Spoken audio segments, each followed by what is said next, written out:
Star Trek IV's development has been rougher than taking a photon torpedo with shields at 10%, but when the time for Star Trek V comes, Paramount's current big-screen troubles could look like a stroll through the holodeck in comparison. Under the watchful eye of J.J. Abrams, the Star Trek franchise underwent a complete makeover in 2009, with a fresh-faced cast and a modern, sleek style dragging the franchise back to mainstream prominence. Sequels followed in 2013, Star Trek Into Darkness, and 2016, Star Trek Beyond, but with box office dwindling, Chris Pine's enterprise came to a sudden standstill. What followed has been a menagerie of failed ideas and aborted projects. First, Star Trek IV'd a return for the considerably more famous than he was in 2009 Chris Hemsworth as George Kirk, before controversy ensued over Chris Pine potentially not appearing. S.J. Clarkson was involved, then she wasn't. Noah Hawley was involved, then he wasn't. Matt Shakman was involved, then he wasn't. Quentin Tarantino turned up at Paramount Studios brandishing an R-rated script in one hand and a bat'leth in the other, maybe, then the inevitable reports of cancellation arrived. Star Trek IV must be infused itself with tribal blood because, against all odds, J. Abrams confirmed in February 2022 that the sequel was warping ahead with the Kelvin cast. Progress have been elusive to the point of non-existence since, but Star Trek IV is, by all accounts, still happening. But if you thought that was a drama, Star Trek V faces an even bigger obstacle. Star Trek IV always had one big advantage: Star Trek IV has bounced from one behind-the-scenes mishap to the next, and it's a miracle the project is still standing, however unsteadily, this long after Star Trek Beyond. That Star Trek IV has survived so much can be attributed to one factor and one factor only: the Kelvin timeline cast. Over the past 6 years, the likes of Carl Urban, Zachary Quinto and Chris Pine have all spoken positively about making a fourth Star Trek movie, and those sentiments were returned double by audiences.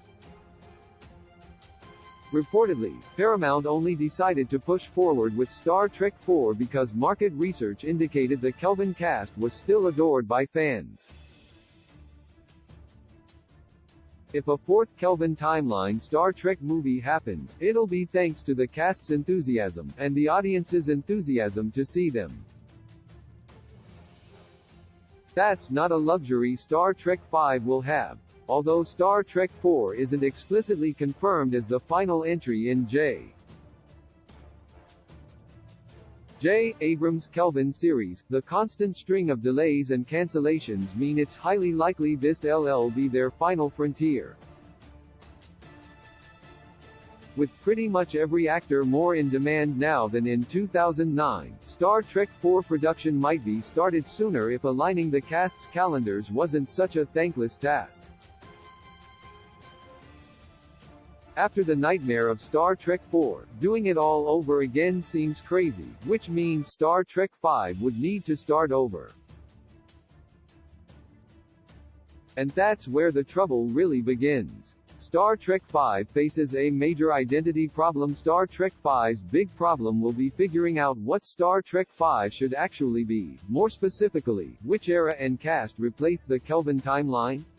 Star Trek's the original series and the generation casts graduated from TV to film after their respective series ended, but that strategy won't work for Star Trek V. The Discovery crew doesn't have the universal popularity among fans or mainstream presence necessary for a seamless jump to cinema.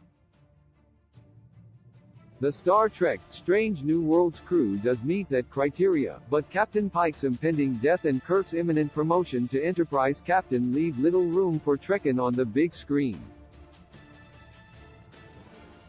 Star Trek V can't visit a parallel universe because that's the trick J.J. Abrams used in 2009, can't reboot completely because Star Trek is a franchise where everything falls under one canon umbrella, and can't bring back the Generations crew because time is a relentless mistress. One option would be to take Star Trek into bold new territory, but the collapse of both Quentin Tarantino and Noah Hawley's versions of Star Trek IV suggests Paramount is reluctant to get too outlandish with its iconic IP. Another option would be introducing a completely new ship and crew in a relatively untouched chunk of Star Trek's timeline, but then what separates it from Paramount Plus's various TV offerings? The problem of figuring out what Star Trek V should be, who should appear, when the story should be set, and how to differentiate from TV content could dwarf the obstacles Star Trek IV has faced.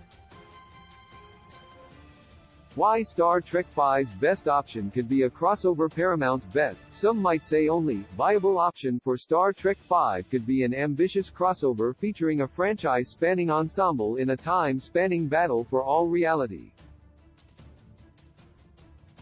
Legacy characters from Star Trek, the original series, The Generation, Deep Space Nine, Voyager and Enterprise could mingle with choice selections from Star Trek, Discovery, Strange New Worlds, Lower Decks, and the Kelvin timeline, with new characters sprinkled in for good measure.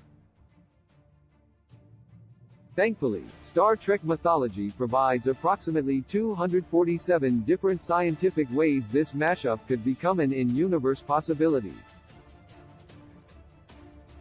Not only would a Star Trek crossover movie deliver an event storyline worthy of cinematic release and completely elevated beyond the small screen, but an era-spanning spectacle is the only logical conclusion to the massive expansion Gene Roddenberry's universe is currently undergoing on Paramount+. As its shared universe expands, Star Trek is already halfway toward a crossover, and collaborations are already happening. Lower Decks Boimler and Mariner in Strange New Worlds, for example. Without any other obvious solution, Paramount may as well engage its increasingly inevitable crossover for Star Trek V.